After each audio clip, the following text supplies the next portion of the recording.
Eu tenho uma palavra de Deus para alguém aqui. Eu repito, eu tenho uma palavra de Deus para alguém aqui nesta tarde e noite. Eu quero que vocês abram a Bíblia Sagrada comigo, no livro de 1 Reis, capítulo 19,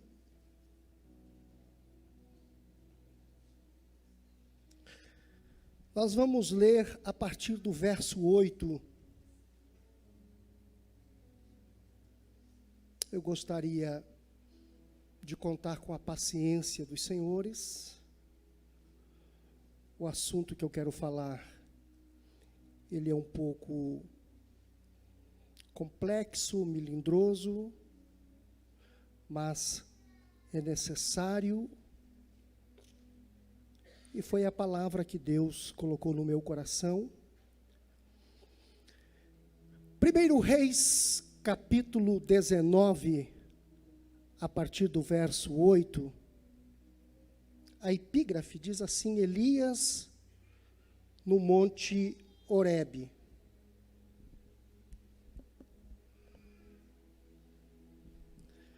Para quem não sabe, é o segundo nome do monte Sinai.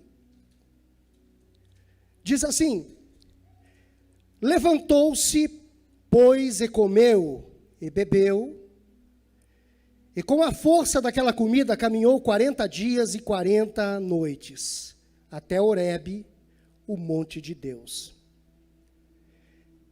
E ali entrou numa caverna, e passou ali a noite. E eis que a palavra do Senhor veio a ele e lhe disse: que fazes aqui, Elias? E ele disse: tenho sido muito zeloso pelo Senhor, Deus dos exércitos, porque os filhos de Israel deixaram o teu concerto, derribaram os teus altares e mataram os teus profetas à espada. E eu fiquei só, e buscam a minha vida para me atirarem. E ele lhe disse: sai para fora, e põe-te neste monte, perante a face do Senhor. E eis que passava o Senhor, como também um grande e forte vento, que fendia os montes, e quebrava as penhas, diante da face do Senhor. Porém, o Senhor não estava no vento. E depois do vento, um terremoto. Também o Senhor não estava no terremoto. E depois do terremoto, um fogo. Porém, também o Senhor não estava no fogo. E depois do fogo, uma voz mansa e delicada. E sucedeu que, ouvindo a Elias, envolveu o seu rosto na sua capa e saiu para fora, e pôs-se à entrada da caverna. E eis que veio a ele uma voz que dizia: que fazes aqui, Elias? E ele disse: eu tenho sido em extremo zeloso pelo Senhor, Deus dos exércitos, porque os filhos de Israel deixaram o teu concerto, derribaram os teus altares e mataram os teus profetas à espada.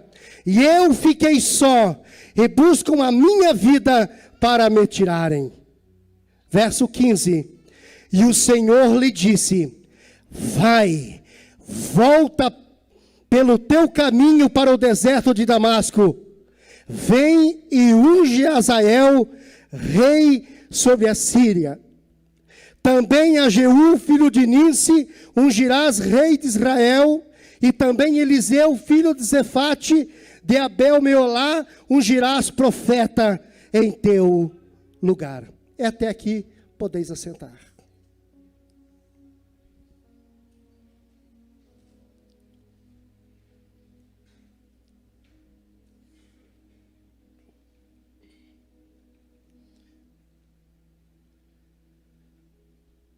Eu quero falar essa noite com a ajuda do Espírito Santo sobre o seguinte tema: há muitas vozes, mas só a voz de Deus restaura o ser humano. Por isso eu te convido, vem comigo ao divã de Deus. Eu quero falar sobre um problema que é um mal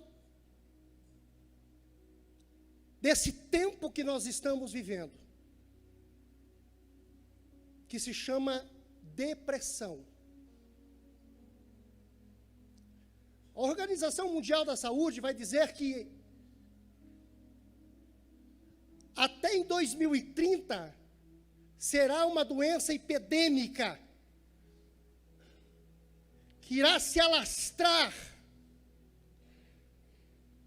E a própria Organização Mundial da Saúde diz que 10% da população mundial hoje sofre deste mal. Aqui no Brasil, uma pesquisa recente vai dizer que mais de 10% dos brasileiros sofrem de depressão. E parece-nos que as idades estão classificadas entre os adolescentes, os jovens e as pessoas de idade também.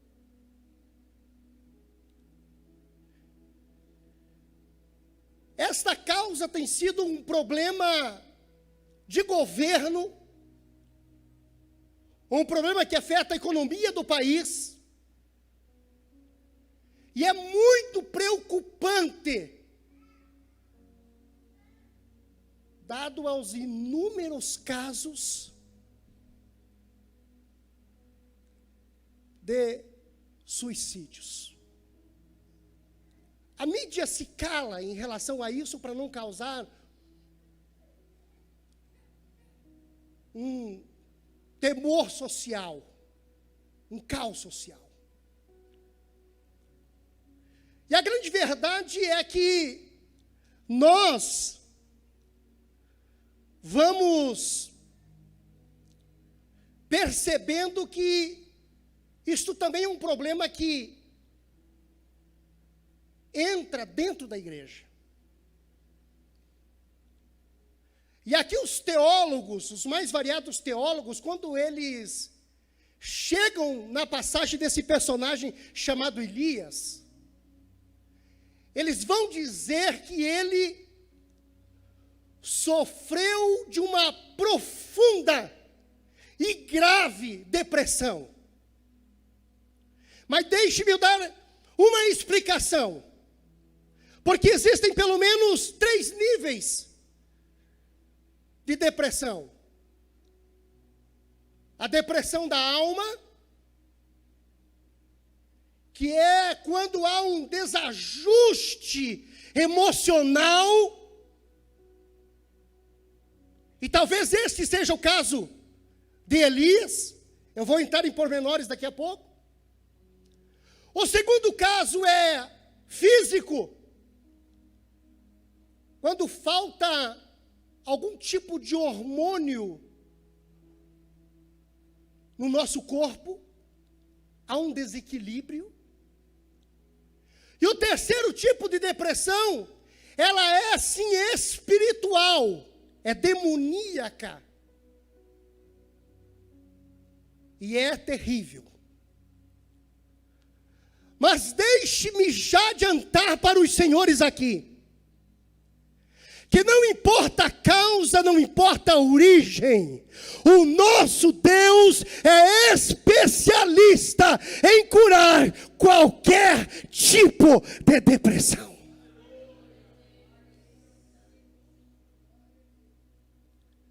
Aqui é muito interessante, porque quando nós vamos para o capítulo 18, E se quisermos, podemos voltar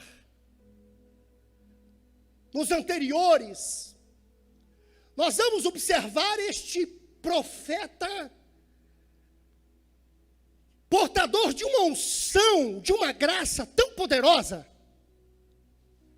que com a sua capa ele tocava o Rio Jordão, e o Rio Jordão abria-se de lado a lado, fazendo uma rua para eles caminharem a pé em seco. A ponto dele chegar na casa de uma viúva, não ter alimentação, há uma crise estabelecida, e ele faz uma ministração, e ali não falta azeite, e não falta farinha na panela daquela família, porque um profeta, um homem de Deus, chegara naquele local. A morte de um adolescente, inesperada,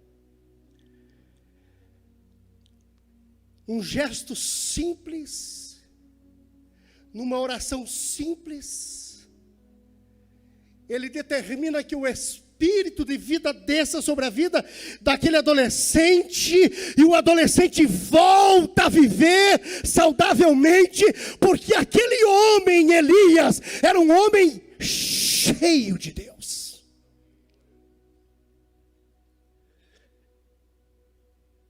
Entre milagres, quem não se lembra o capítulo 18, mais propriamente dito, quando ele sozinho desafia o reino de Jezabel e de Acabe, diante dos 850 profetas, 450 de Baal, 400 de Acera, ele enfrenta sozinho toda essa turma de endemoniado.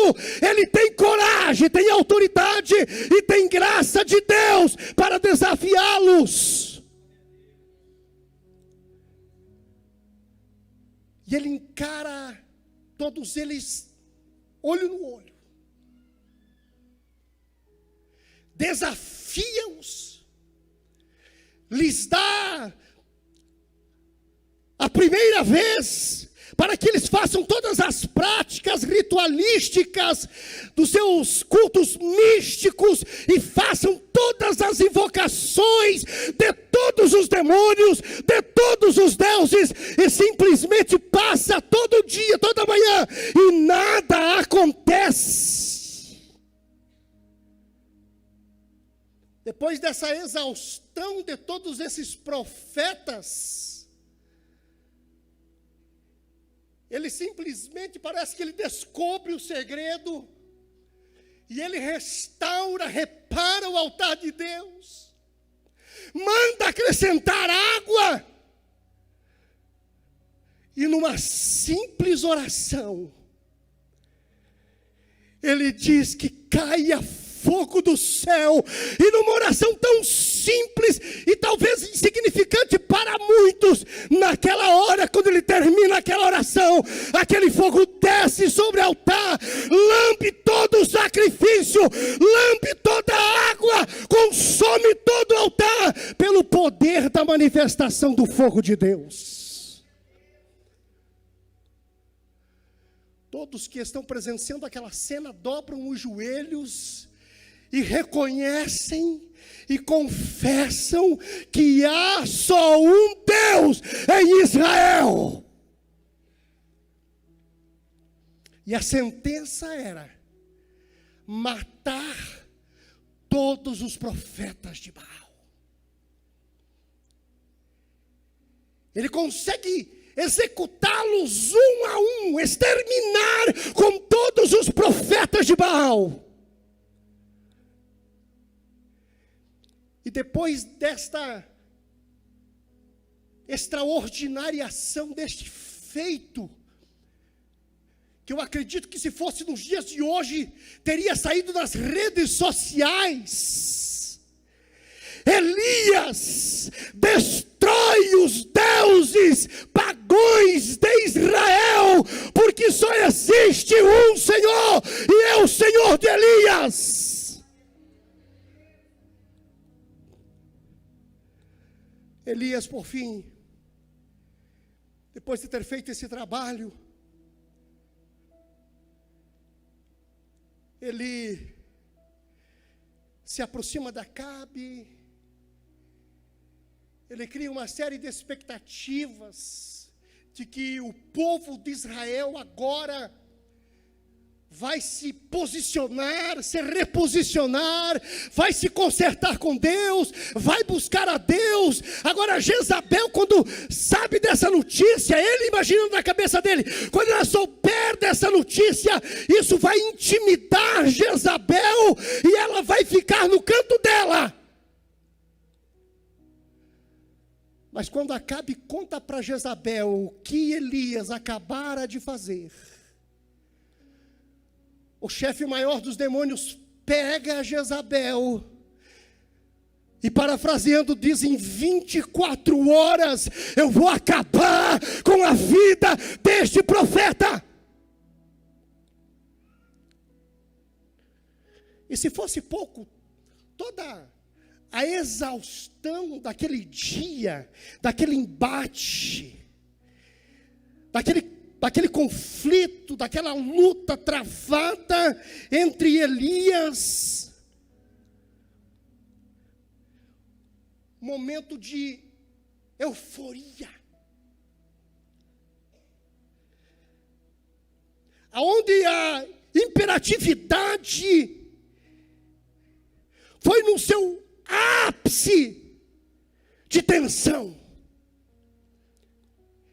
E dadas as informações que o mensageiro trouxe para Elias, de que Jezabel iria procurá-lo, não importa onde ele estivesse ou onde ele fosse, é como que se o chão daquele profeta monstro gigante abrisse diante dos seus pés, e um sentimento de medo, de insegurança, de temor toma conta do coração do profeta, e diz que ele parte para o deserto. Anda alguns quilômetros, encontra uma pequena árvore chamada zimbro, já tomado por um sentimento de depressão profunda, ele pede a morte.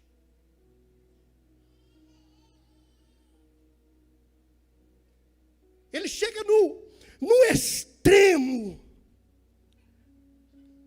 ele pede a morte. É interessante a gente parar para fazer essa comparação com o comportamento de Elias. No deserto de Berseba e no Monte Horebe, você vai perceber que não muda. E alguns dos sintomas de quem tem a depressão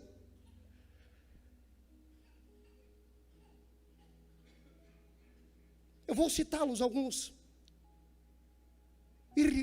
irritabilidade, ansiedade, angústia, desânimo, cansaço, diminuição ou incapacidade de sentir alegria e prazer, desinteresse, falta de motivação e apatia, sentimento de medo, insegurança, desesperança, desespero, desamparo, culpa, baixo autoestima, sensação de inutilidade, ruína ou fracasso, dificuldade de concentração, de raciocínio mais lento, esquecimento, diminuição do desempenho na área íntima,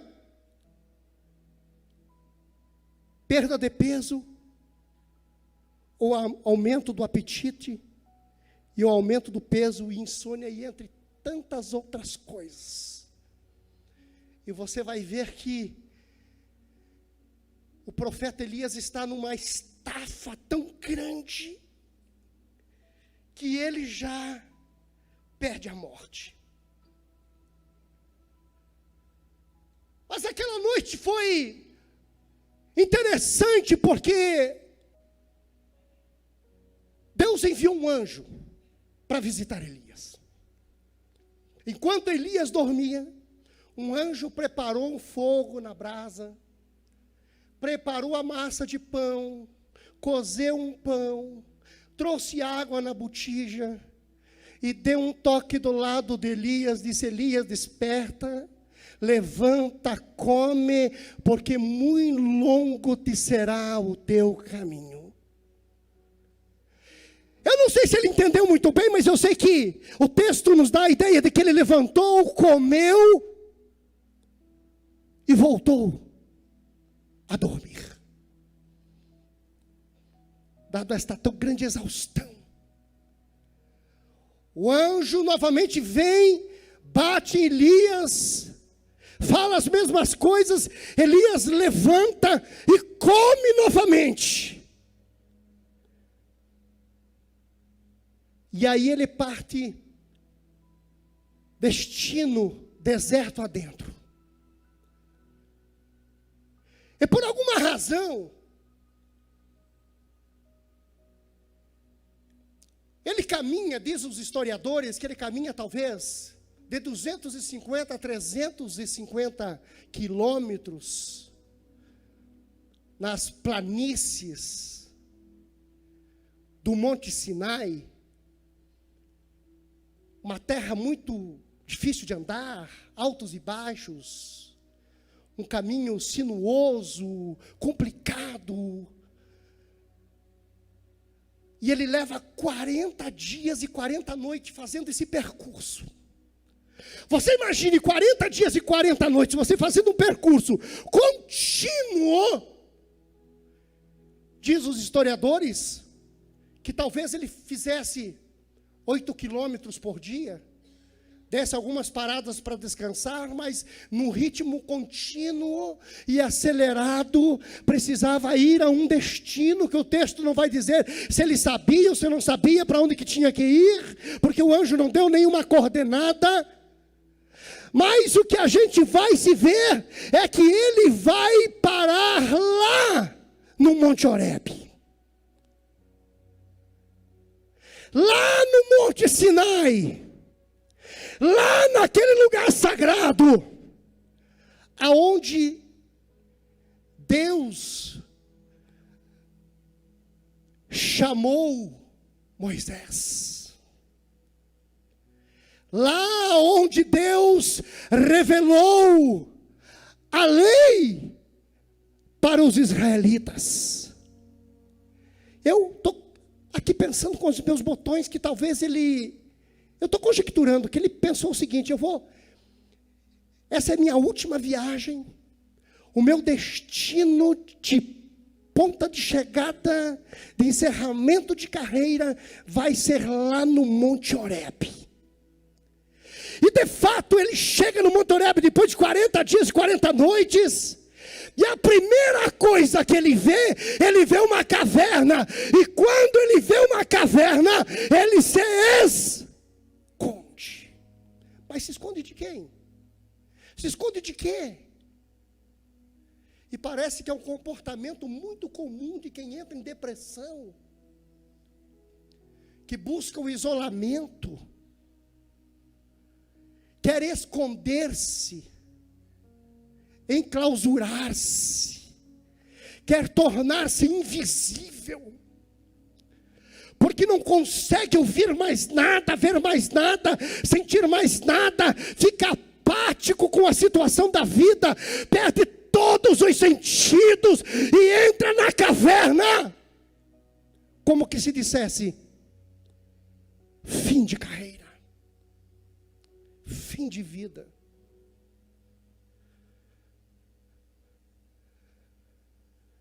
Mas mal sabia ele que Deus colocou um GPS dentro dele.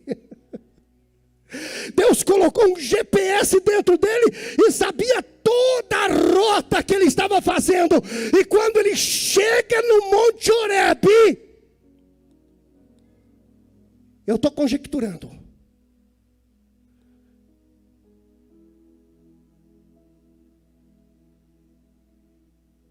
Deus diz assim, eu estou conjecturando: eu não abro mão de Elias. Elias. Eu não desisto de Elias. Eu não abandono Elias. Eu não desprezo Elias. Porque Elias, apesar de ser um homem comum, como Tiago falou, 5,17, um homem como qualquer outro. E Hebreus vai dizer que um homem com as mesmas paixões, quer dizer, com os mesmos sentimentos. Aqui nós estamos vendo um personagem cheio de Deus, que faz milagres mirabolantes, que faz obras extraordinárias, sobrenaturais, mas que como humano é portador de limitações, de fraquezas, de dores, de sentimentos. E talvez, abrindo um parênteses aqui, se fosse pensar o comportamento de muitos humanos numa circunstância dessa, diria: deixa para lá e deixa morrer. Deixa para lá, já fez o que era para fazer. Deixa para lá, já deu o que era para dar. Mas a respeito de Elias, Deus diz não. Deus diz não, porque ainda tem muita coisa por fazer. Fecha esse parênteses. Mas deixe-me abrir o parênteses agora, para alguém que eu estou falando aqui, ou estou falando nas redes sociais. Eu não sei quem você é, não sei o que você faz. Que essa palavra é para o seu coração essa noite. E que na existência da vida, ainda que os outros não percebam, você está se isolando passo a passo. Está se escondendo passo a passo. Está se enclausurando passo a passo. Está se tornando invisível passo a passo. Por quê? Porque já não tem mais prazer de se relacionar com o outro. Vai perdendo o prazer nas pequenas coisas.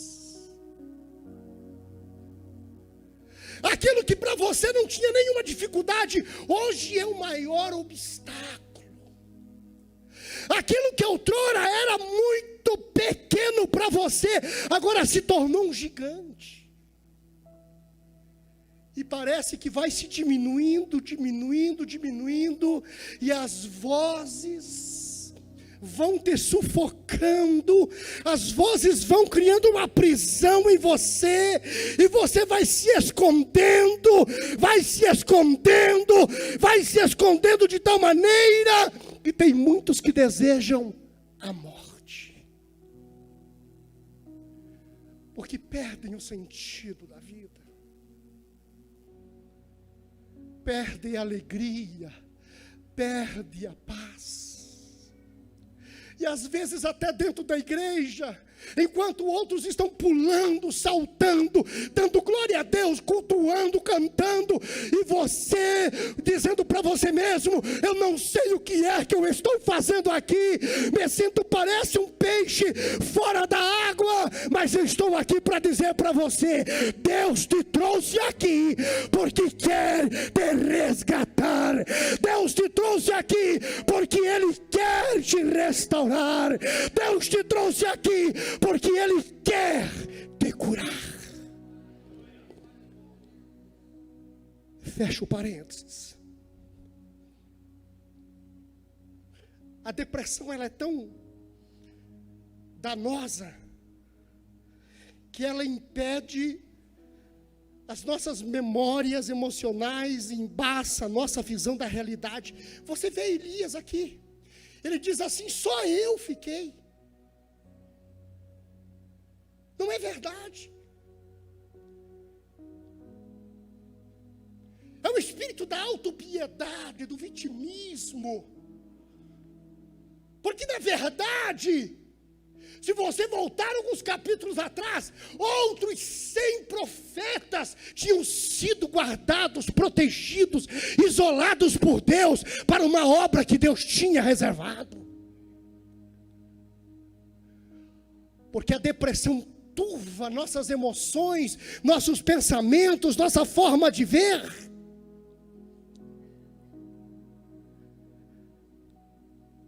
A depressão também impede da gente ver os atos de fidelidade de Deus no passado e tendem a perder a sua eficácia motivacional. Porque na verdade parece que quando a gente entra nesse quadro depressivo, é como que se um retrovisor da vida estivesse diante da gente, e a gente sem nenhum prazer, ou tendo um prazer, que é um paradoxo, o nosso olhar foca atrás, ou foca para as coisas ruins, foca para as coisas negativas. Mas Deus vem ao encontro de Elias, lá no Monte Horebe, para tirar o retrovisor de Elias, e dizer para ele: caminha-se é para frente, anda-se é para frente, vive-se andando para frente.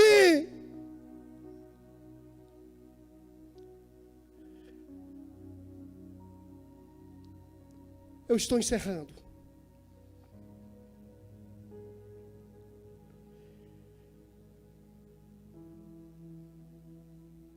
Quando Deus desce no Monte Horebe, você vai ver os efeitos do vento, do terremoto, do fogo. Parece que essa é a primeira linha, este mundo, esse universo, que a pessoa que está na depressão vê, esse agito. E a pessoa não quer isso, a pessoa quer se isolar. Mas Deus diz para ele: sai para fora da caverna. Em outras palavras, Deus está dizendo para ele: venha para o meu divã, porque eu vou tratar com você. E é interessante dizer que depois de todos esses feitos, uma voz suave ecoa no íntimo da alma de Elias. Esse sussurro que restaura, que cura, que levanta.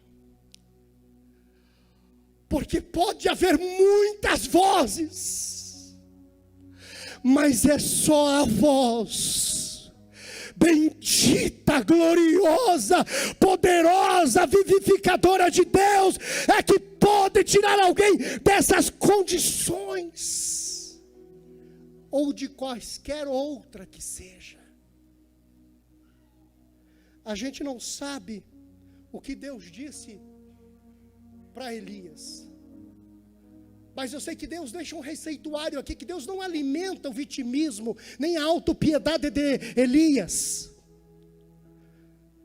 Não. E cuidado quando você alimenta o vitimismo, a autopiedade de alguém que está nessa circunstância. É necessário compreender sim, é necessário orar sim, mas é necessário às vezes alimentar pouco as falas. Porque Deus só o escuta, que é esse momento terapêutico. Deus deixa ele falar, Deus deixa ele se abrir, Deus deixa ele escancarar a sua vida, seus sentimentos, suas emoções, suas dores, suas frustrações, seus ressentimentos. E Deus faz uma única coisa para resolver. Deus manda ele trabalhar. Deus manda ele voltar e pegar o caminho que vai para Damasco ao norte. Senhores, são 650 quilômetros que ele tinha que andar ainda. Eu estou aqui para dizer para alguém: você não vai ficar aí aonde você está. Você não vai continuar nesse lugar que você está, nesta paralisia, nessa inércia, nesta situação que você se sente mobilizado, porque a caverna mobiliza. Mas Deus vem aqui esta noite para te tirar da caverna e dizer que tem muito para fazer com a sua vida e através da sua vida. Eu quero que vocês fiquem em pé agora.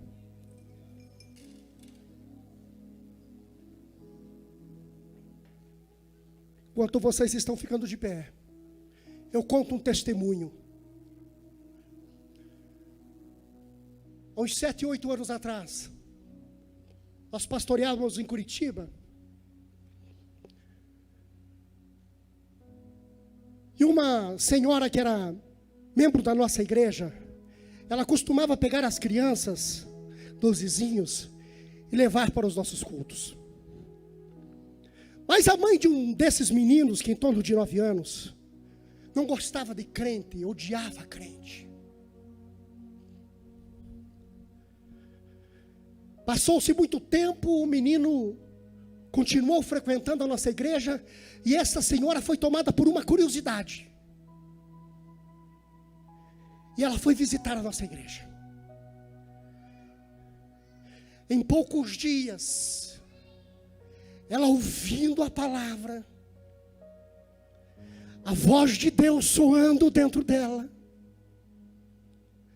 ela não resistiu, e ela entregou a sua vida para Jesus.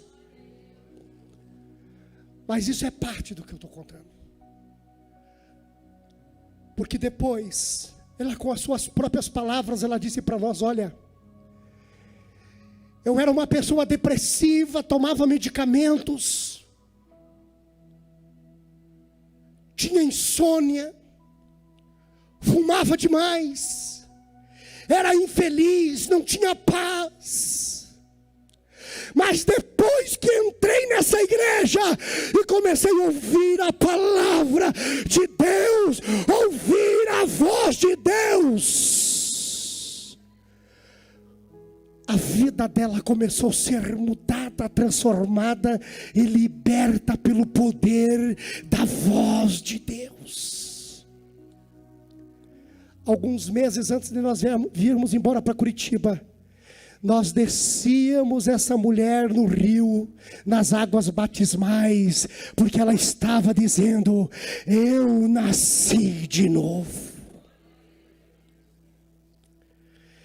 Não há nada impossível para a voz de Deus. Deixe-me dizer uma coisa: a voz de Deus não se cala. A voz mansa e suave continua soando através de Jesus, com as seguintes palavras. Mateus capítulo 11, verso 28. Vinde a mim, todos vós que estáis cansados e oprimidos. Em outras versões diz sobrecarregados. Tomai sobre vós o meu jugo, e aprendei de mim, que sou manso, mansidão, e humilde de coração, e encontrareis descanso para as vossas almas. Eu quero orar por alguém, junto com a igreja, alguém que as suas emoções, os seus pensamentos, que o seu organismo, que o seu metabolismo, que a sua vida não está bem, você não sabe mais o que fazer.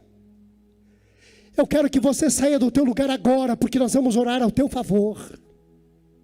Igreja, feche os olhos nesse instante, em espírito de oração.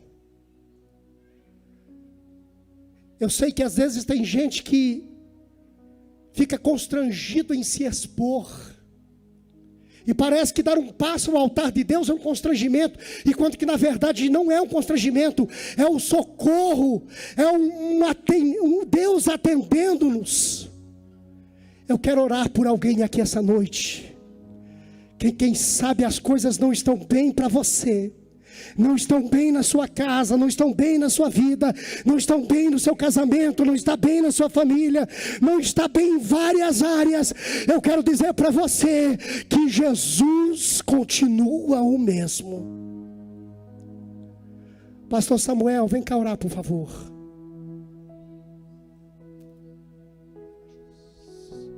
Graças a Deus. Enquanto a igreja ora, você que foi tocado por essa palavra, saia do seu lugar em nome de Jesus e venha receber um milagre na sua vida hoje. Você que tem enfrentado toda sorte de sobrepeso no dia, no realizar das funções, pelo poder da palavra pregada, você nesta noite recebe liberdade da paz de Deus. Maravilhoso Deus, nós te adoramos pela tua palavra, Jesus, pela vida do teu filho que pregou essa mensagem poderosa sobre nós.